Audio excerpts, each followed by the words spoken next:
कब और किसके हाथों हुई थी श्री कृष्ण की मृत्यु? जन्मोत्सव हर साल भाद्रपद के कृष्ण पक्ष की अष्टमी तिथि को बड़ी धूमधाम से मनाया जाता है।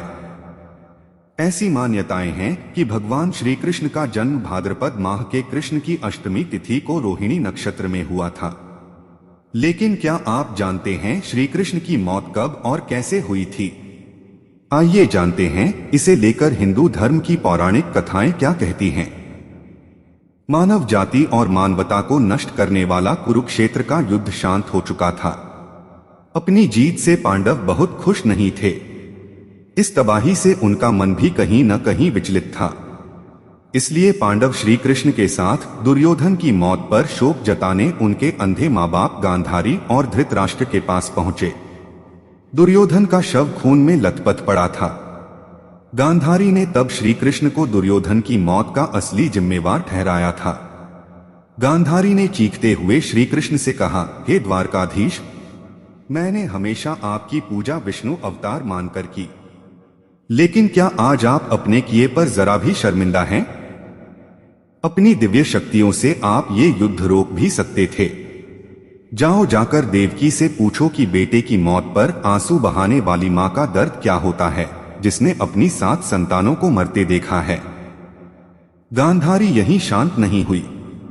उन्होंने श्री कृष्ण को श्राप देते हुए कहा, यदि भगवान विष्णु के प्रति मेरी श्रद्धा और भक्ति सच्ची है तो आज से ठीक 36 साल बाद धरती पर तुम्हारा भी अंत हो जाएगा। द्वारका नगरी तबाह हो जाएगी और यदुवंश का नामो निशान मिट जाएगा। इस कुल के लोग एक दूसरे के ही खून के प्यासे हो जाएंगे। कहते हैं कि गांधारी का यही श्राप आगे चलकर यदुवंश के सर्वनाश और श्री कृष्ण की मृत्यु का कारण बना। कई साल बीतने के बाद श्री कृष्ण के पुत्र सांबा गर्भवती स्त्री का वेश धारण कर ऋषि मुनियों के पास गए। ये देखकर ऋषि भड़क गए और उन्होंने सांबा को श्राप दिया कि वो एक ऐसे लोहे के तीर को जन्म देगा जिससे उसका कुल साम्राज्य खत्म हो जाएगा। सांबा घबरा गया और उसने इस घटना के बारे में उग्रसेन को बताया। इस श्राप से सांबा को बचाने के लिए उग्रसेन ने कहा कि वो एक तीर का चूर्ण बनाकर उसे प्रभास नदी में प्रवाहित कर दे। ऐसा करने से वो श्राप मुक्त हो जाएगा। ऐसा कहते हैं कि जिस तट पर इस चूर्ण को जमा किया गया था वहां एक खास तरह की घास उगाई। ये कोई साधारण घास नहीं थी, बल्कि एक नशीली घास थी। इसके बाद द्वारका में कुछ अशुभ संकेत दिखने लगे।